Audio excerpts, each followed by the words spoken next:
Hello बच्चों, welcome है आपका मेरे इस चैनल पे। और आज हम करने जा रहे हैं रियल नंबर का पार्ट 4, और जिसमें हम करेंगे 3 मार्क्स के क्वेश्चंस। तो शुरू करते हैं हम 3 मार्क्स के क्वेश्चंस।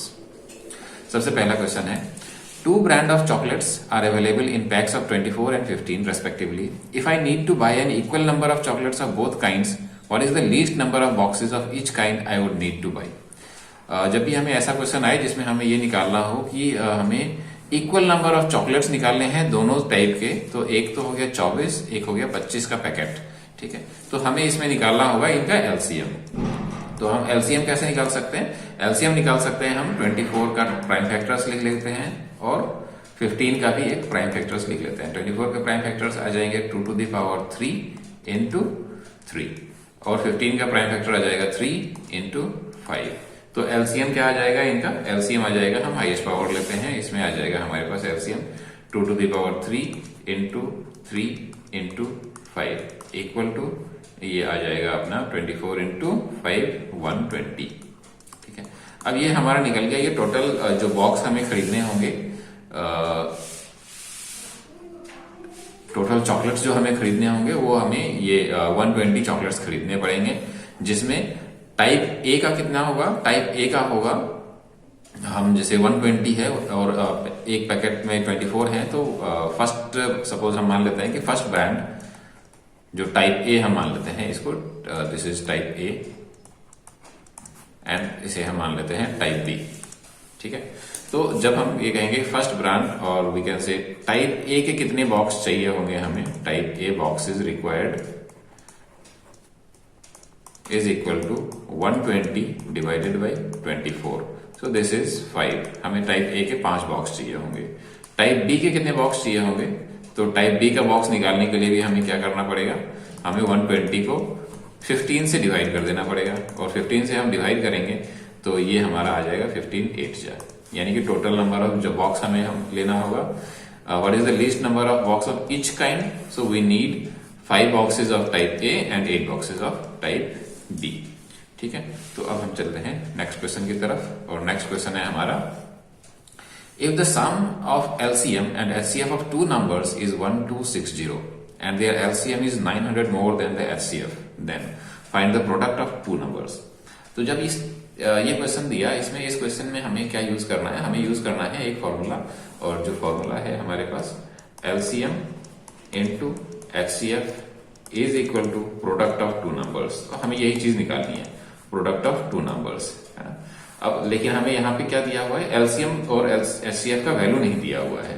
हमें इनके बारे में बताया गया है कि दो एलसीएम और एचसीएफ को हम ऐड करते हैं तो हमारे पास आता है LCM plus HCF is equal to 1260, ठीक है। और क्या दिया है हमारे पास? LCM is more than 900 more than the HCF, यानी कि हम लिख सकते हैं कि LCM is equal to HCF plus 900, ठीक है। तो हम इस वैल्यू को इसमें पुट कर देंगे, तो इस वैल्यू को जैसे ही हम इसमें पुट करेंगे तो हमारे पास क्या इक्वेशन बन जाएगी? हमारे पास बन जाएगी HCF plus 900 plus HCF is equal to 1260। और हम क्या कह सकते हैं? हम कह सकते हैं एचसीएफ और एचसीएफ को हम अगर प्लस करते हैं तो 2 times of HCF is equal to 1260 minus 980, और ये हम माइनस करेंगे तो ये हमारे पास आ जाएगा 360, ठीक है। तो एचसीएफ हमारे पास क्या निकलेगा? एचसीएफ हमारा 2 से ये डिवाइड हो जाएगा, तो एचसीएफ हमारा निकल गया 180। अब हम देखते हैं कि एलसीएम और एचसीएफ के बीच का हमारा रिलेशन ये था, तो हमारे इस रिलेशन से एलसीएम का वैल्यू आ जाएगा, LCM is equal to 180 plus 900, यानी कि ये जो वैल्यू आई वो आई हमारे पास 1080। अब हमारे पास एचसीएफ भी आ चुका है, हमारे पास एलसीएम भी आ चुका है, हम इसकी वैल्यू यहाँ पे पुट कर देंगे और हमारा ये प्रोडक्ट निकल जाएगा। एलसीएम हमारे पास आया है 1080 और एचसीएफ हमारे पास आया है 360। This is equal to A into B. This implies, इसको हमें मल्टीप्लाई कर लेना है, ए इंटू बी। 0 को हम छोड़ देंगे, 36 से 108 को मल्टीप्लाई करेंगे और हमारे पास जो वैल्यू आएगी वो आएगी 1944, और ये जो 2 0 था 0 हम यहाँ लिख देंगे। So this is our answer, ठीक है। अब हम चलते हैं नेक्स्ट क्वेश्चन की तरफ, क्वेश्चन नंबर 3। इसमें हमारे पास क्वेश्चन में दिया है is √2 plus √3 whole square and 2 minus √2 multiplied by 2 plus √2 is irrational. यानी कि हमें चेक करना है कि इसकी वैल्यू इरेशनल है और इसकी वैल्यू इरेशनल है और हमें उसे जस्टिफाई करना है। तो हमें इसे सॉल्व करना पड़ेगा। हम सबसे पहले इसको सॉल्व करते हैं। इसको सॉल्व करने के लिए हमें लेना होगा स्क्वायर रूट का हम फॉर्मूला यूज कर लेते हैं a प्लस बी। कौन सा फॉर्मूला है हमारे पास? a प्लस बी का whole square is equal to a square plus 2ab plus B square. ठीक है, इस फॉर्मूला में हम देखते हैं तो ये हमारे पास a हो जाता है, ये हमारे पास b हो जाता है। a स्क्वायर कितना आएगा? a स्क्वायर आएगा यहाँ पे √2 का square plus 2 into √2 into √3 plus √3 का होल स्क्वायर, जिसकी वैल्यू आएगी हमारे पास 2 square. This comes out to be √2 का स्क्वायर इज 2 प्लस 2√6 प्लस √3 का स्क्वायर इज 3, 5 प्लस 2√6। अब हमें ये पता है कि √6 एक इरेशनल नंबर है, लेकिन 2 से मल्टीप्लाई करते हैं तो हमारा फिर से ये इरेशनल नंबर हो जाएगा। और ये क्या है? ये रैशनल नंबर हो गया। ये रैशनल, ये इरेशनल। और रैशनल और इरेशनल का हमें क्या पता है कि इन दोनों का सम हमेशा एक इरेशनल नंबर होता है। तो yes, the first part is irrational, कि हम ये कह सकते हैं कि ये हमारा इरेशनल है। इसे भी चेक कर लेते हैं। इसमें हमारे पास फॉर्मूला है 2 माइनस √2 एंड 2 प्लस √2। इसके बारे में हम देखते हैं। अगर मैं इसे a मान लेता हूं, इसे b मान लेता हूं, इसे भी a मानेंगे, इसे b मानेंगे, तो a minus B into a plus B का हमारे पास क्या एक फॉर्मूला है? a square minus B square is equal to a plus B into a minus B. और इसी रेशियो में हमें दिया हुआ है ये चीजें, तो हम इसको साफ साफ क्या लिख सकते हैं? a square plus a square minus B square लिख सकते हैं। यानी कि हम इसे लिख सकते हैं 2 स्क्वायर माइनस √2 स्क्वायर। ठीक है, और इसे हम सॉल्व करेंगे अगर, तो ये हमारे पास आ जाएगा 2 square is 4 minus √2 square is 2, so this is equal to 2, जो एक रैशनल नंबर है। तो ये हमारा, हमने इसे सॉल्व कर दिया और हमने क्या कह दिया कि ये वाला पार्ट हमारा इरेशनल है और ये वाला पार्ट हमारा रैशनल है। ठीक है, तो ये हमारा क्वेश्चन नंबर 3 भी सॉल्व हो गया। अब हम चलते हैं क्वेश्चन नंबर 4 की तरफ और देखते हैं क्वेश्चन नंबर 4 में क्या है। Prove that the difference and quotient of 3 plus 2√3 and 3 minus 2√3 are irrational. क्या कहा गया? Prove that the difference and quotient of, तो डिफरेंस एंड कोसेंट यानी कि एक तो हो गया जिसमें हमें इसको और इसका डिफरेंस निकालना है, और दूसरे में हमें निकालना है कोसेंट, इसको हमें इससे डिवाइड कर देना है। तो सबसे पहले हम चेक करते हैं कि डिफरेंस वाली को चेक कर लेते हैं कि डिफरेंस में हमारे पास क्या आ रहा है। ठीक है, डिफरेंस में हम अगर देखते हैं तो 3 प्लस 2√3 में से हमें 3 माइनस 2√3 को सब्ट्रैक्ट कर देना है, और जब हम इसे सब्ट्रैक्ट करेंगे तो वैल्यू आ जाएगी, ब्रैकेट खोलेंगे हम सीधे, तो 3 प्लस 2√3 माइनस 3, और ये माइनस और माइनस प्लस हो जाएगा, प्लस 2√3। क्या देखने को मिलता है कि 3 और 3 कट हो गया, और 2√3 प्लस 2√3 ये दोनों सॉल्व हो जाएगा, और हमारे पास वैल्यू आ जाएगी 4√3, जो कि एक इरेशनल नंबर है। सेकंड हम देखते हैं कि कोसेंट वाला क्या क्वेश्चन है, CQUO। कोसेंट में हमें 3 प्लस 2√3 इसे डिवाइड करना है 3 माइनस 2√3 से। तो अब हम इसे डिवाइड कैसे कर सकते हैं? तो डिवाइड करने के लिए हमें क्या करना पड़ेगा? हम इसका जो नीचे वाला पार्ट है 3 माइनस 2√3, इसके कंजुगेट से हम ऊपर नीचे मल्टीप्लाई कर देंगे, जिससे हमारा नीचे का जो पार्ट है ये √3 यहां से हट जाएगा। तो मल्टीप्लाई करते हैं हम इसमें 3 प्लस 2√3 बाई 3 प्लस 2√3। अब नीचे देखिए हमारे पास a माइनस बी और a प्लस बी के फॉर्म में आ गया, तो जो इसका डिनोमिनेटर हो जाएगा वो डिनोमिनेटर क्या हो जाएगा? 3 स्क्वायर माइनस 2√3 का स्क्वायर। ऊपर क्या आ रहा है? ऊपर आ रहा है a plus B into A plus B. तो हम इसे उस फॉर्मूला में लिख सकते हैं कि a plus B into A plus B is a square, जिसके हम लिखेंगे 3 square plus 2ab, 2 into 3 into 2√3 plus B square यानी कि 2√3 का होल स्क्वायर। ठीक है, इसे हम जब सॉल्व करेंगे तो ये हमारे पास आ जाएगा 3 square is 9 plus 2 into 3 is 6, 6 2 is 12, 12√3 और ये आ जाएगा हमारे पास 2 स्क्वायर इज 4 इंटू √3 का √3 हो जाएगा, तो 4 into 3 is plus 12 divided by नीचे क्या आएगा 3 स्क्वायर इज 9 माइनस 2√3 का स्क्वायर इज 12 यानी कि ये हमारे पास आ गया। दिस इज इक्वल टू ऊपर का हम अगर जैसे देखते हैं तो 12 plus 9 is 21 plus 12√3 divided by -3 जो कि -3 से हमारे पास ये भी डिविजिबल हो जाएगा, ये भी डिविजिबल हो जाएगा और इसकी वैल्यू आ जाएगी -7 माइनस 4√3। ठीक है, या इसे हम एक नॉर्मल फॉर्म में लिखेंगे 7 प्लस 4√3। जब हमने ये चीज लिख दिया तो हमारे पास क्या आ गया कि ये हमारे अंदर में एक रैशनल नंबर है और एक इरेशनल नंबर है और हमें रैशनल नंबर और इरेशनल नंबर की प्रॉपर्टी पता है कि rational number plus irrational number हमेशा इरेशनल नंबर होता है। तो this is equal to an irrational number. ठीक है, तो हमने क्या देखा कि पहला वाला भी जो है इसका जो डिफरेंस है ये भी एक इरेशनल है और दूसरा जो कोसेंट है ये भी इरेशनल नंबर है, यानी कि हमने इसे प्रूव कर दिया कि ये दोनों इरेशनल नंबर है। नेक्स्ट क्वेश्चन की तरफ बढ़ते हैं। नेक्स्ट क्वेश्चन है हमारे पास 2 bells toll at intervals of 24 minutes and 36 minutes respectively. If they toll together at 9 a.m. after how many minutes do they toll together again at the earliest? क्या कहा गया कि एक 24 मिनट्स के इंटरवल पे एक बेल बजती है और दूसरी बेल बजती है 36 मिनट्स के इंटरवल पे। दोनों बेल एक बार बजी है सुबह 9 बजे और नेक्स्ट टाइम वो कितने बजे एक साथ बजेगी।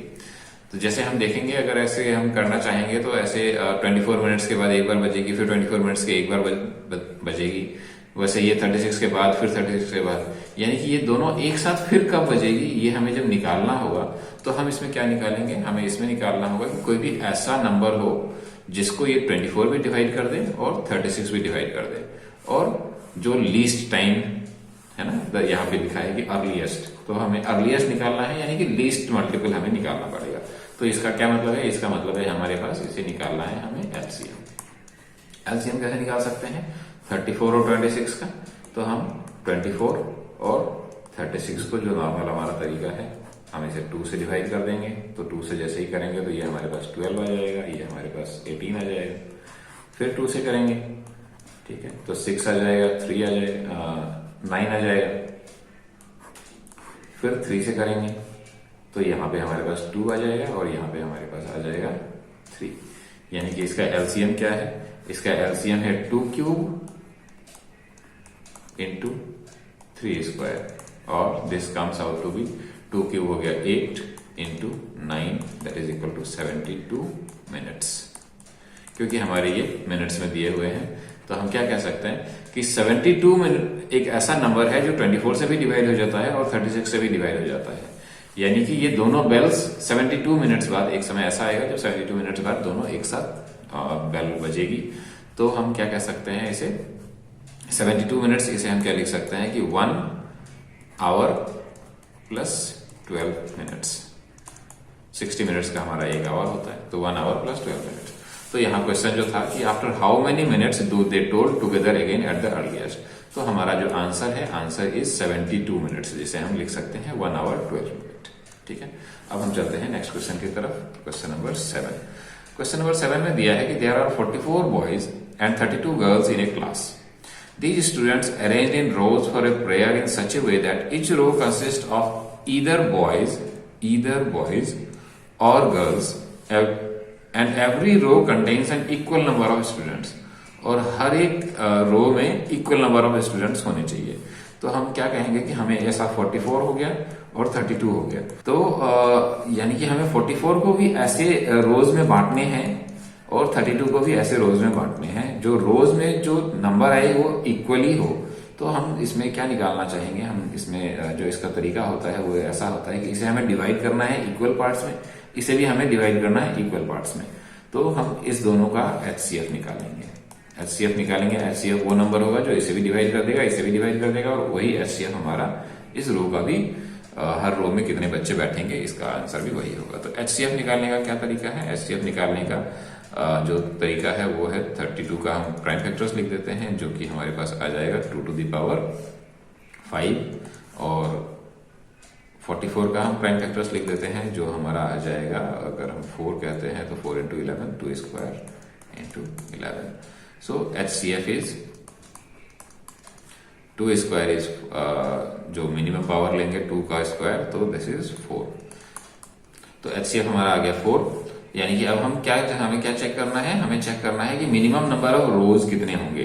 तो 44 वाले के लिए हम कहेंगे 44/4 रोज हमें बॉयज के लिए चाहिए, यानी कि 11 रोज तो हमें बॉयज के लिए चाहिए, और 32/4 दैट इज इक्वल टू 8 रोज हमें चाहिए गर्ल्स के लिए।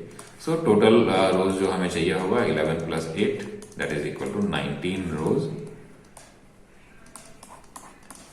हमें, जिससे हमारा ये सारे बच्चे एक लाइन उसमें बैठ जाएंगे, 4-4 बच्चों का ग्रुप बना के।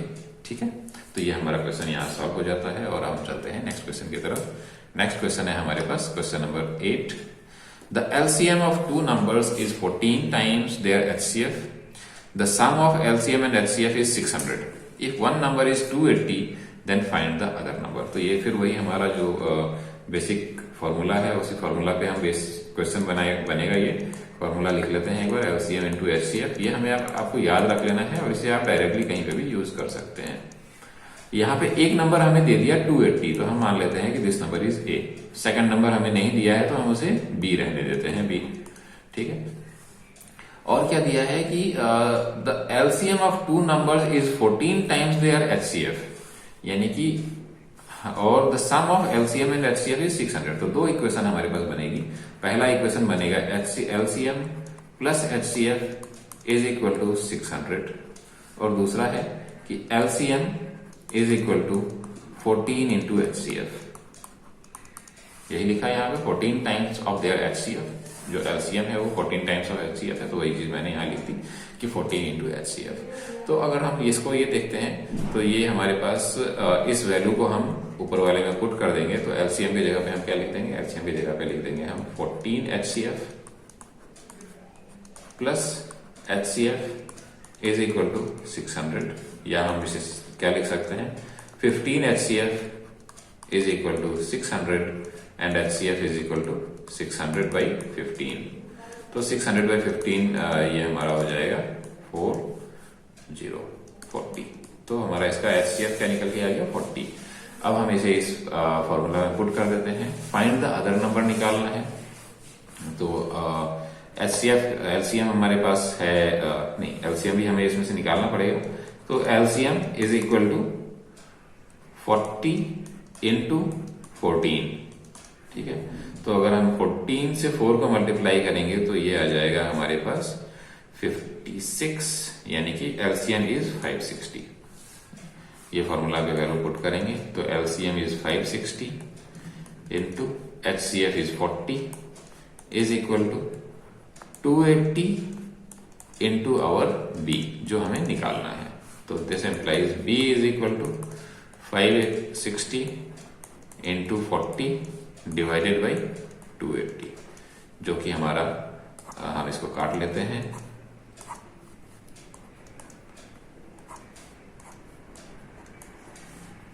यानी कि B का जो वैल्यू आया, B की वैल्यू आई 80। ठीक है, तो ये हमारा ये क्वेश्चन भी सॉल्व हो गया। बहुत ही सिंपल है। इसे हमें जब एग्जाम में लिखेंगे तो हम इसको ऐसा लिखेंगे, LCM HCF को हम एक बार अलग अलग मान लेंगे। Let LCM is equal to X, HCF is equal to Y, जिससे हमारा जो इक्वेशन है, ये इक्वेशन हम ऐसे नहीं लिख के हम इसे लिख सकते हैं कि 14, इसे हम क्या लिख सकते हैं कि 14Y plus Y is equal to 600, और ये ऊपर वाले को हम लिख सकते हैं कि X is equal to 14 into Y, यानी कि ये हमारा XY के सिस्टम में लिखेंगे, और एग्जाम में हमें इसी सिस्टम में लिखना है। हम डायरेक्टली ऐसे नहीं लिखेंगे। ये तो मैंने आपको समझाने के लिए लिखा है कि LCM और HCF, जिससे हमें समझ में आ जाएगा। ठीक है, आगे बढ़ते हैं हम नेक्स्ट क्वेश्चन की तरफ। Question number 9। नेक्स्ट क्वेश्चन है हमारे पास, explain why 17 into 5 into 11 into 3 into 2 plus 2 into 11 is a composite number. तो हमें इसे एक्सप्लेन करना है कि ये कंपोजिट नंबर क्यों होगा। कंपोजिट नंबर के बारे में हमें क्या पता है? कंपोजिट नंबर के बारे में हमें पता है कि मोर देन 2 फैक्टर्स होने चाहिए। तो हम उसे क्या कहेंगे? हम उसे कंपोजिट नंबर कहते हैं। 2 फैक्टर्स, अगर सिर्फ 2 फैक्टर है तो कौन सा नंबर होता है? वो होता है प्राइम नंबर। अगर 2 फैक्टर से ज्यादा हुआ तो हम क्या कहेंगे कि ये हमारा एक कंपोजिट नंबर है। तो इसे हम एक बार सॉल्व कर लेते हैं, और सॉल्व करने में हम क्या देख रहे हैं कि यहाँ पे भी 2 इंटू 11 है और इधर भी 2 इंटू 11 है। तो हम इसमें एक 2 इंटू 11 जो है इसे हम कॉमन ले लेते हैं, ठीक है। और अंदर क्या आ जाएगा? अंदर आ जाएगा यहाँ पे 17 इंटू 5 इंटू 3 प्लस यहाँ पे बचेगा 1, और जिसे हम सॉल्व करना चाहेंगे तो हमारे पास इसे हम ऐसे ही रहने देते हैं, क्योंकि हमें इसके फैक्टर्स ही निकालने हैं। तो मल्टीप्लाई करके फिर से फैक्टर निकालने का कोई मतलब बनता नहीं है। तो हम इसे सीधे रख सकते हैं कि 2 इंटू 11 रहने देते हैं, और अंदर वाले को हम सॉल्व कर लेते हैं। अंदर वाले को हम जब सॉल्व करेंगे तो ये आ जाएगा हमारे पास 5 3 15, 15 को हम अगर 17 15 15 225, और साथ में और आ जाएगा हमारे पास इसमें 2 टाइम्स, यानी कि ये आएगा हमारे पास 2 5 5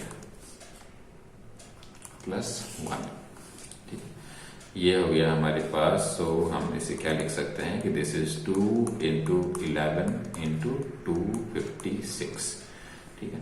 अब क्या दिख रहा है हमारे पास? जो भी ये हमारे पास जो नंबर है इसके कौन कौन से फैक्टर हो गए? इसके फैक्टर हो गए 2 11 256, इसके अलावा एक 1 भी इसका फैक्टर है, और एक फैक्टर कौन सा होगा? वो जो इस तीनों नंबर को भी डिवाइड करेंगे। यानी कि हम क्या कह सकते हैं इसमें? हम कह सकते हैं कि this has more than 2 factors, so it is एक कंपोजिट नंबर, ठीक है। बस यही हमारा आंसर है, वैसे ही हमारा ये सॉल्व हो गया। तो बच्चों, इस क्वेश्चन के साथ ही हमारा 3 मार्क्स का क्वेश्चन सॉल्व हो जाता है। सारे जितने भी 3 मार्क्स के क्वेश्चन बनते हैं, मैंने हर तरीके का कोशिश करा है कि क्वेश्चन जैसे भी आएंगे आप वो सॉल्व कर सके। आपको प्रैक्टिस करते रहना है, और नए नए पैटर्न के क्वेश्चन सॉल्व करने हैं। इंट्रोडक्टरी वीडियो इसका जो हमारा सबसे पहला वीडियो है वो जरूर देखें, जिससे आपको उसे बार बार देखें, जिससे आपको सारे कॉन्सेप्ट क्लियर हो जाए। और ये क्वेश्चंस आप एक बार जब भी हमारा क्वेश्चन आए तो आप क्वेश्चन के बाद वीडियो को पॉज करिए और फिर देखिए, फिर अपनी तरफ से सॉल्व करिए। नहीं आता है तो फिर मेरे वीडियोस देखिए। और आशा करता हूं आपको वीडियो अच्छा लगा होगा तो कृपया इसे लाइक करें, शेयर करें, सब्सक्राइब करें, जिससे हमारे जो भी नए आने वाले वीडियोस हैं, जो अभी मैं इसके पार्ट 5 बनाऊंगा। पार्ट 5 के बाद पार्ट 5 में हमारा रियल नंबर कंप्लीट हो जाएगा, जिसके बाद हम बनाएंगे पॉलिनोमियल से क्वेश्चंस। जो आप अगर सब्सक्राइब करेंगे तो आपको नोटिफिकेशन आ जाएगा, जिससे कि अब नया वीडियो आ चुका है। और जैसे ही नया वीडियो आए आप उसे देखिए फटाफट, आपके एग्जाम्स निकट हैं, आप उसे सॉल्व करने की कोशिश करिए।